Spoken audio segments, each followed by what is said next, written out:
répondre à tout, y compris à l'intégralité des choses totalement fausses que vous avez pu dire depuis tout à l'heure. Mais c'est totalement faux, Madame Le Pen. Si. Assumez-le, c'est tout. Assumez-le, Madame Le Pen. C'est quand même assez malhonnête, Monsieur Macron. Non mais d'accord. Aïe, aïe, aïe. Non, mais arrêtez de tout confondre, c'est pas possible. Monsieur Macron.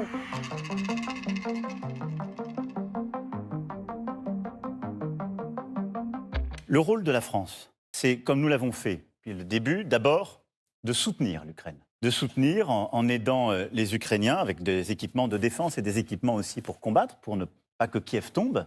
Et de progressivement ramener la Russie à la raison pour d'abord cesser le feu, puis libérer le territoire ukrainien. L'aide à l'Ukraine, oui bien sûr. L'aide humanitaire à l'Ukraine, oui bien sûr. L'aide financière à l'Ukraine, oui bien sûr. La seule sanction avec laquelle je suis en désaccord, c'est le blocage de l'importation du gaz et du pétrole russe. Ça n'est pas ce qui fera du mal en réalité à la Russie.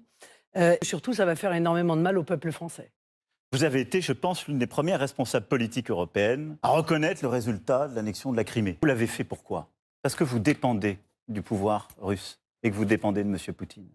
Parce que quelques mois après avoir dit cela, Madame Le Pen, vous avez contracté un prêt en 2015 auprès d'une banque russe. Je suis une femme absolument et totalement libre et que je défends parce que je suis une patriote et que je l'ai démontré toute ma vie, la France et les Français. J'ai été obligée d'aller faire un prêt à l'étranger parce que aucune banque française n'a voulu m'accorder de prêt.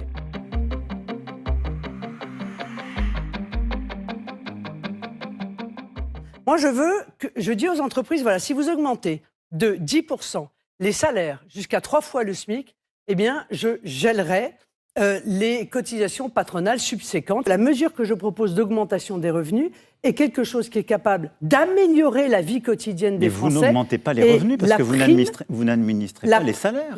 Vous n'augmentez pas de 10% les salaires. Je ne voudrais pas que nos compatriotes qui pensent que ce sera de manière sûre sur leur feuille de paye, pensent qu'un président ou une présidente de la République puisse décider de ce qui est sur la feuille de paye. J'ai dit très clairement qu'il s'agissait d'une incitation auprès des entreprises. Donc il n'y aura pas d'augmentation de 10%.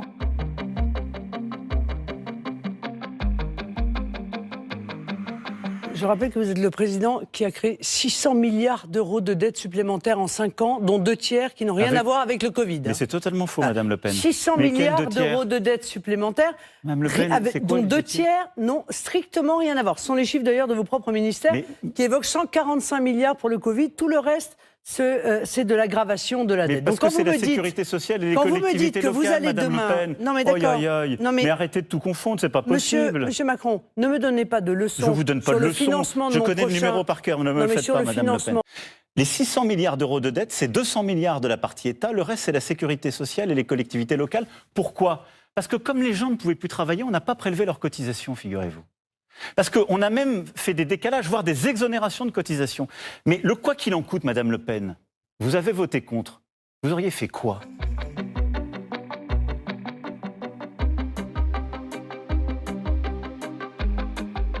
J'ai lu votre projet, il est très transparent. Vous êtes climato-sceptique. Bon.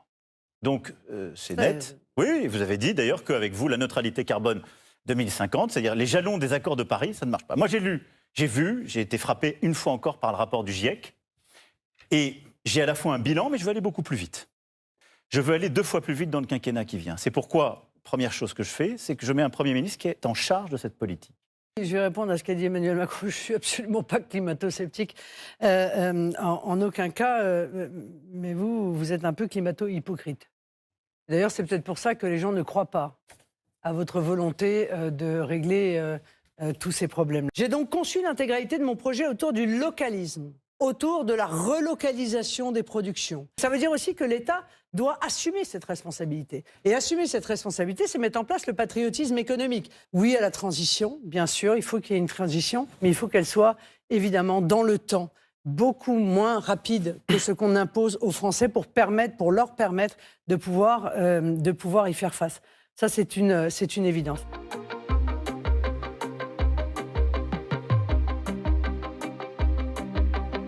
Je suis pour l'interdiction du voile dans l'espace public. Je pense que le voile est un uniforme imposé par les islamistes. Je pense que une grande partie des jeunes femmes qui le mettent ne peuvent pas faire autrement, en réalité, même si elles n'osent pas le dire, puisque celles qui ne le mettent pas, en revanche, témoignent du fait qu'elles sont isolées, du fait qu'elles sont insultées, du fait qu'elles sont mises de côté et accusées d'être impures.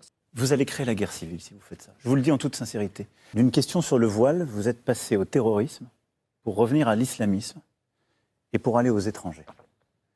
Et vous créez un système d'équivalence par votre cheminement qui confond tous les problèmes et qui les entretient. La question du voile, c'est la question d'une religion. La laïcité, ça n'est pas combattre une religion.